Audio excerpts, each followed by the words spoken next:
Город Степанакерт в Нагорном Карабахе подвергся в понедельник ракетному обстрелу со стороны вооруженных сил Азербайджана.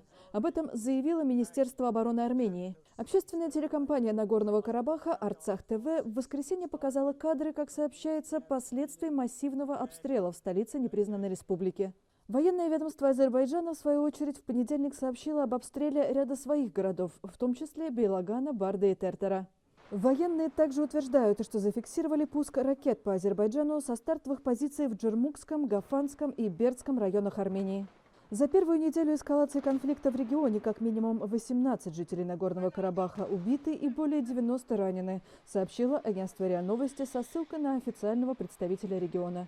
Глава непризнанной республики Араик Арутюнян в понедельник заявил, что из-за недавних обстрелов карабахские военные будут вынуждены перенести боевые действия вглубь территории Азербайджана.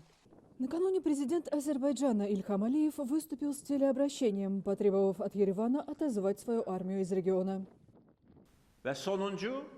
Мое последнее условие заключается в том, чтобы нам был предоставлен график вывода армянских вооруженных сил с оккупированных территорий.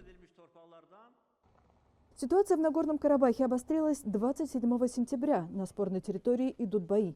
Они стали самыми ожесточенными с 90-х годов прошлого века, когда погибли около 30 тысяч человек. В Азербайджане и Армении введено военное положение, объявлена мобилизация.